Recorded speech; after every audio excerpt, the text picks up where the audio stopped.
Today we are going to make some Petit Fours. This recipe is from the old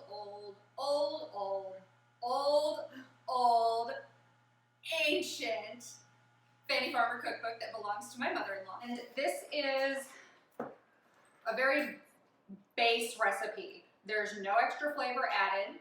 So this is a great recipe to use if you want to add flavor to it. The first thing you need, your list of ingredients: 2 eggs, 2 egg yolks, 1 cup of sugar, 1 cup of flour measured with the spoon and sift method, 2 teaspoons of baking powder, half a cup of milk, and 5 tablespoons of melted butter. What I love about the Fannie Farmer cookbook is it gives you your ingredients in the order in which you're going to use them. I try to do this whenever I write down my own recipes, and a lot of times I'll write down a recipe, and then after I've made the recipe, I have to go back and rewrite the recipe so I have the ingredients in order. This is just one of those weird little ticks that I have. I like knowing what I'm using in what order. And right now I have everything pre-done, but a lot of times I would do like the melted butter, I would do that as I'm going. Begin by preheating your oven to 350 degrees, and mine is already all set. So we're gonna begin with butter and flour, a jelly roll pan. I don't have a jelly roll pan. I am using this lovely stoneware pan from the Pampered Chef that we've had, goodness, for a really long time, more than 10 years. It is very well seasoned, as you can tell by the difference in color between the back and the front. I'm using this one because I've actually used this to make a Texas sheet cake before, so I know that it works just fine for cakes. It is already buttered. I'm gonna flour it right before I use it so that the butter doesn't soak up all the flour while I'm doing my mixing. The first step in mixing your ingredients is to mix the 2 eggs and the 2 egg yolks. So I have put 2 eggs in this little bowl, so I'm gonna dump those right in there to the even more ancient KitchenAid heavy duty mixer. Now for the egg yolks. I'm gonna do this one. There's a couple different ways to separate your egg yolks. I have this nifty egg separator from the Pampered Chef, which is pretty great, and I really like it. So I'm gonna do 1 egg with this, and then I'm gonna do the other egg as though I don't have anything to separate my egg yolk with. And honestly, that method works just fine. But I like this because sometimes you get those little bits of egg white that just don't want to separate from the yolk itself, and this helps with that. So, first egg.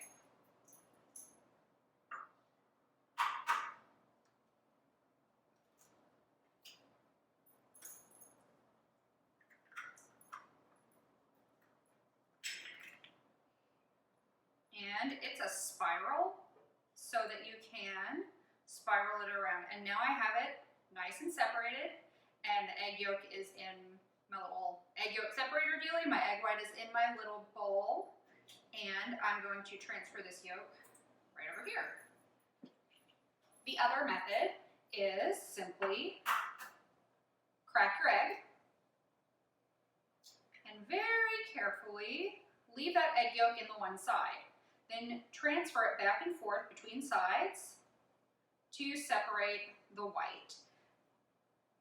The only reason I don't really like this method is if you're trying to keep your white separate in order to make a meringue, then you don't want any egg yolk in that. And sometimes the shell breaks the yolk and they mix. Okay. And you can't get off quite as much of the egg white. I'm going to reserve these egg whites to use tomorrow at breakfast. I can just mix them in with a couple other eggs, and that just kind of expands my scrambled eggs for the next day. Once you've got your egg yolks and your eggs in the mixer, you want to mix until they are well blended. Fannie Farmer says about 10 minutes with an electric beater. Fannie Farmer does not specify the speed at which you should be blending these eggs. So I'm gonna start low and move up if I see that they really need it. Also, this is as I said, an ancient mixer, and the motor has run down a little bit, but it still works really, really well. I've used this to make marshmallows, which requires you to keep it beating on high for 20 minutes at a time. So I know that it can handle this 10 minutes.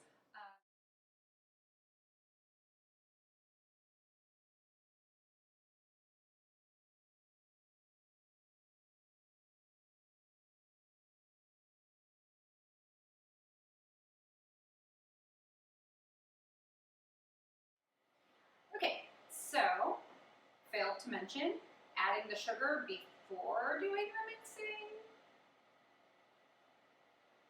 but they should be fine. Next, sift flour and baking powder over the egg mixture. Not exactly sure why I'm sifting it over, but okay.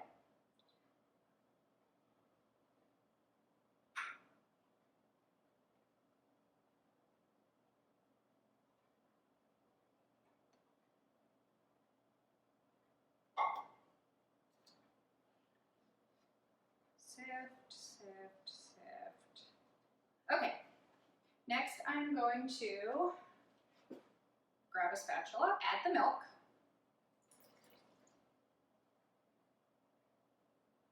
and fold together lightly until the batter is mixed. This is the part of making any kind of baked good that I get a little nervous about, because anytime it says to fold and you're messing with some mixed egg that's been all fluffied, you don't want to overfold because then you're going to unfluff the egg. And I'm reaching that point where I've still got dry, and I'm folding as best I can without overdoing it. I think I'm good. Now I'm going to add the melted butter that I melted previously. Oh, that looks like it needs a little touch up.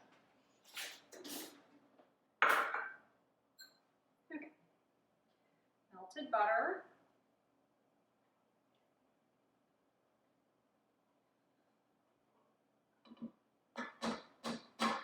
Now I know why all those cooking shows have the sink in the island, if they have a sink, because having to constantly walk over to my sink and dump something in it and not wash it, it starts to stack up. I'm one of those wash as you go kind of people, because I don't like having to clean a big old mess after I've just spent all day in the kitchen. I guarantee you the Pioneer Woman has all her children do her washing. Okay, so I am combined. I'm going to add that flour to my cake pan now. I'm going to spread the batter in my pan now that it is nice and coated with flour. So, issue that I'm having is that as I lift this up, it wants to take away a bunch of this batter with it.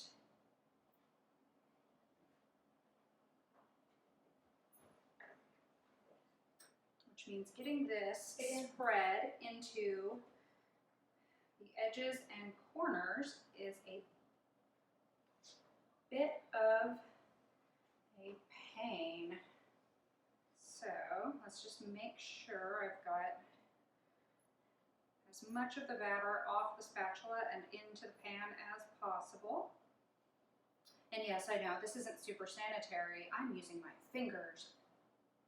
Now that I've washed all that off my hands, into the oven with you.